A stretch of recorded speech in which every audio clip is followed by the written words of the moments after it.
ওরে শীত তুই যতদিন আসুক দুলি ফিটা বাবু ফিটা হান্দিস ফিটা সব ফিটা তেলের ফিটা সকল কিছু কিন্তু খাওয়া শুরু করে তোমার কোনো কিছু বাদ দেওয়া যাইব না। কিন্তু আয়া পড়ছি দেখছেন চুংটির মধ্যে দিয়ে এই যে সুন্দর করে বাবু ফিটা বানালো মেন কোনো আটা মাটা মধ্যে কোনো কিছু খরচ হইব না, কিন্তু ফাতিলের মধ্যে বানাইতে গেলে যে পরিমাণ আটারই খরচ হয় এই পরিমাণ আটার কোনো কিছু লাগবে না।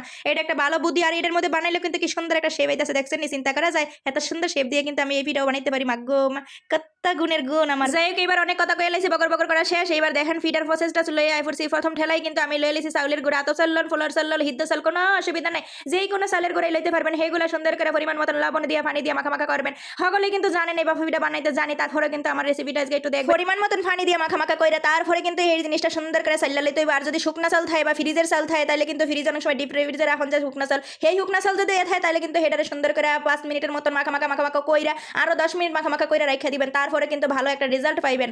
এইবার দেখেন আমি একটা কাপের মধ্যে লয়ে লিছি, কাপ বা মগ যে কোনো জিনিস একটা লয়ে নেবেন, লইয়া তার উপরে সুংডিটা নেবেন, তেল ভরে সুংডিটা লইয়া তার উপরে দিয়ে দিবেন কাপড়, কাপড়ের উপরে দিয়ে দিবেন এইবার সেই যে মাখা মাখা চালগুলা চালের গুঁড়াগুলা দিয়া তারপরে দিয়ে দিবেন নারিকেল দিয়ে দিবেন সাথে মিঠাই মানে গুড়, তারপরে উপরে দিয়ে আবারও দিয়ে দিবেন চাউলের গুঁড়া দিয়া। যে এই কাজটা করতেছি বন্ধুগান চিন্তা করা যায় প্রেসার কুকারের মধ্যে সুন্দর বাফা পিঠা রেসিপি। ও মাগো মা।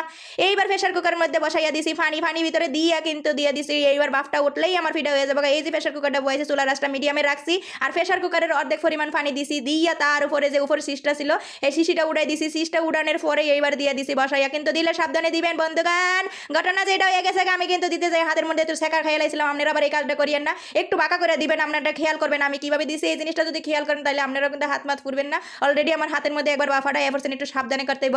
আর এই যে দেখেন এক এক করে আমার হগল পিঠা কিন্তু বানানো হয়ে যেতেছে। আর একটা কাজ করতে পারেন, যখন আপনি পিঠাটা নামাইবেন বা পিঠাটা চুলার মধ্যে দিবেন মানে প্রেসার কুকারের উপরে দিবেন, তখন কিন্তু আপনি চুলাটা একটু কমাই দিবেন, তাইলে আপনার কিন্তু হাত ফুরার কোনো চান্স নাই। একটু বুদ্ধি রাখলে এ জায়গা বন্ধুগান কি কইতাম, ওই যে বিশ্ববিখ্যাত রান্ধনী তার এমনি এই না, এই বুদ্ধি যদি আছে তাইলে তো বিশ্ববিখ্যাত রান্ধনী হন যায়। যাই হোক আপনারা চাইলে কিন্তু অন্য প্রসেসে বানাইতে পারবেন। আর আমার কাছে মনে হইতেছে সবচেয়ে সহজ রেসিপি হয়েছে বাফা পিঠার এই রেসিপিটা। এটার মধ্যে যে কত কম খরচে বানানো যায় আর কত অল্প সময়ে বানানো যায়, 2 থেকে 3 মিনিটের মধ্যেই কিন্তু আপনি 5-6টা পিঠা বানাই লাইতে পারবেন।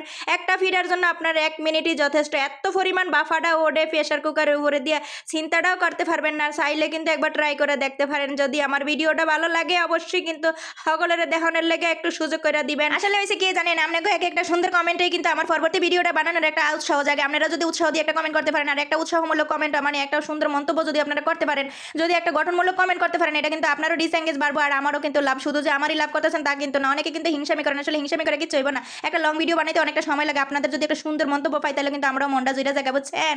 এই জন্য আর কি আর কিছুই না, যদি ভালো লাগে অবশ্যই কমেন্ট করে জানাই দিবেন, আর যদি না লাগে তাই হেডও কিন্তু জানাই দিন। আর চাইলে আপনি ইগনোর করতে পারেন, কোনো অসুবিধা নাই। আর এই ভিডিওটা কিন্তু আপনারা অবশ্যই শেয়ার করে দিবেন। আল্লাহ হাফেজ, আসসালামু আলাইকুম।